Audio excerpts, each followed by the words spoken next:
দোলযাত্রার ইতিহাস। দোলযাত্রার প্রচলন হলো কিভাবে? দোল পূর্ণিমা বা দোলযাত্রা সনাতন হিন্দু ধর্মানুসারীদের একটি গুরুত্বপূর্ণ ধর্মীয় উৎসব। বাংলা ও উড়িষ্যা ছাড়াও ভারতবর্ষের বিভিন্ন স্থানে দোল উৎসব মহাসমারোহে পালিত হয়। ভারতবর্ষের অন্যান্য স্থানে দোলযাত্রা হোলি নামে পরিচিত। দোল উৎসবের অপর নাম বসন্ত উৎসব। ফাল্গুন মাসের পূর্ণিমা তিথিতে এই দোলযাত্রা অনুষ্ঠিত হয়। দোল বা হোলি একই রকম মনে হলেও এ দুটি মূলত আলাদা অনুষ্ঠান। দোল ও হোলি কখনোই একই দিনে পড়ে না। দোলযাত্রা বা দোল উৎসব একান্তই বাঙালিদের, আর হোলি অবাঙালিদের উৎসব।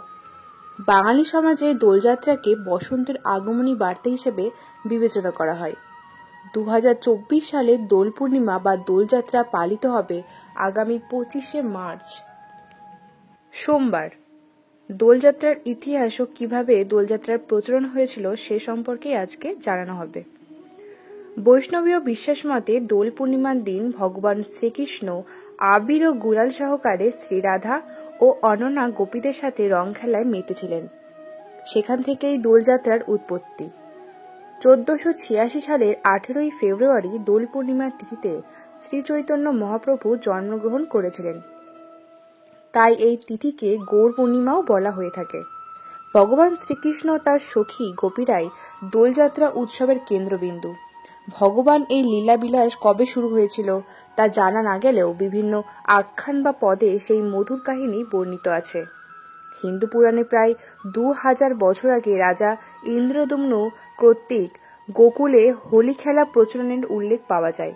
তবে ইতিহাসে একাধিক ইন্দ্রদম্নের নাম পাওয়া যায়, ফলে এই ইন্দ্রদম্ন কে ছিলেন তা সঠিকভাবে জানা যায় না।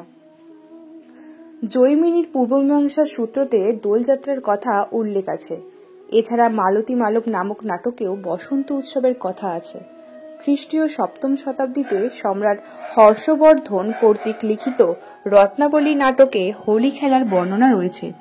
মহাকবি কালিদাসের ঋতুসংহার কাব্যে বসন্ত বর্ণনায় দেখা যায় যুবতী ও রমণীরা কৃষ্ণচন্দন, কুসুম রস এবং কুমকুম মিশ্রিত রঙে নিজেদের রাঙাচ্ছে।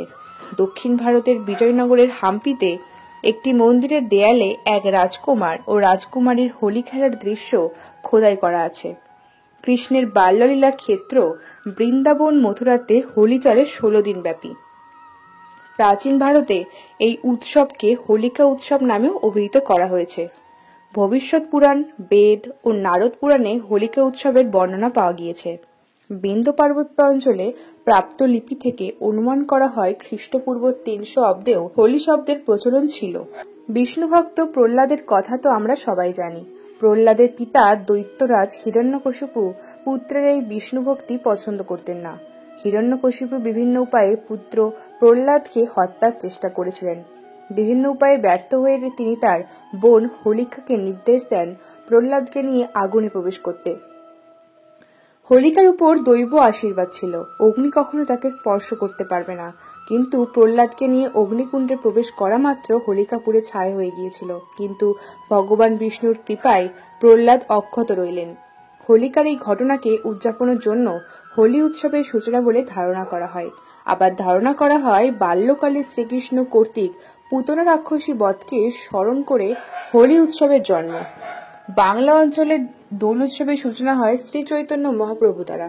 ভারতের বাইরে Bangladesh, Nepal, Pakistan, Trinidad, Surinam, Fiji প্রভৃতি দেশে এই হোলি খেলার প্রচলন রয়েছে। আধুনিক কালে বাংলাতে দোলযাত্রার সূচনা করেছিলেন কবিগুরু রবীন্দ্রনাথ ঠাকুর। 1920 সালে রবি ঠাকুর শান্তিনিকেতনে দোলযাত্রা উৎসবের সূচনা করেছিলেন।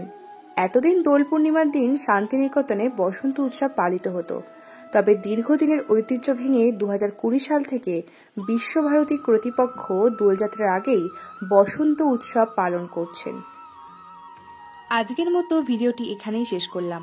আশা করি আপনাদের ভালো লেগেছে। তাহলে আজ এই পর্যন্তই। দেখা হচ্ছে পরবর্তী ভিডিওতে। ভালো থাকবেন, সুস্থ থাকবেন। জয় শ্রীকৃষ্ণ। রাধে রাধে।